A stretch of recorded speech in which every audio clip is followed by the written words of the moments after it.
Moving on to other local news, the 2013 annual report of the Central Bank of Sri Lanka was unveiled today. Section 35 of the Monetary Law Act requires the Monetary Board of the Central Bank of Sri Lanka to submit a report giving details of the state of the economy, the condition of the central bank, and the policies and measures adopted by the Monetary Board during the year to the Minister of Finance within 4 months of the commencement of the following year. As such, the 64th annual report of the Central Bank of Sri Lanka was presented by the Governor of the Central Bank to Minister of Finance, President Mahinda Rajapaksa, today. The report notes that the Sri Lankan economy rebounded, recording 7.3% growth in 2013, while the main sectors of agriculture, industry and services grew by 4.7%, 9.9% and 6.4% respectively.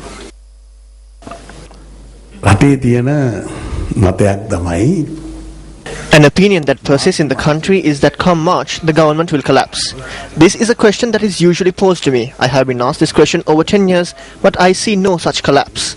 Today, while we have risen from 6 to 7%, it is still insufficient for us. This is not enough and we must rise further. Everyone's support is required for us to do this.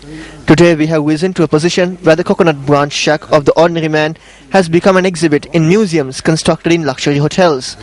But I am afraid. I fear as to whether the gap between the haves and the have-nots will widen. If this gap is allowed to widen further, I believe that we must exercise vigilance. Some people say that the Arab Spring is drawing close. I do not know of any spring. Some are calling on the people to take to the streets citing the Arab Spring. I am a man that took to the streets and then came to this position. Therefore, I do not feel it as much. Nevertheless, if a government is not good, then it must be toppled and the people will see to it. But we cannot allow for a government to be forced out. You do not need to go to Harvard or any other places to learn how to topple governments. If you come to Madamulana, I will teach you.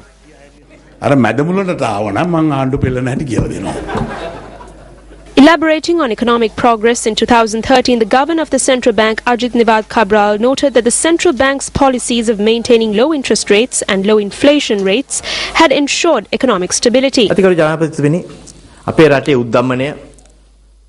Your Excellency the President, over the past 5 years, inflation has been maintained at single figures. Inflation at present has reduced to about 4.5%. We have been able to maintain a growth rate of about 7.5% over the past 4 years. Although per capita income was $1,241 in 2005, at present it has increased to $3,280. Unemployment has been reduced to 4.4%. Imports and exports have increased. This shows that our country's economy has grown. Gross reserves have now increased to $7.5 billion US. American dollar billion 7.5 දක්වා සමහර අය මේ තොරතුරු Some people raise questions about the factual nature of this information, but none of this information is from the central bank. Apart from the balance sheets of the central bank and the Ministry of Finance, all other information is provided by other people. When considering this information, you will see that in the case of banks, both private and state, information is submitted following an audit of the banks. That is what the central bank presents.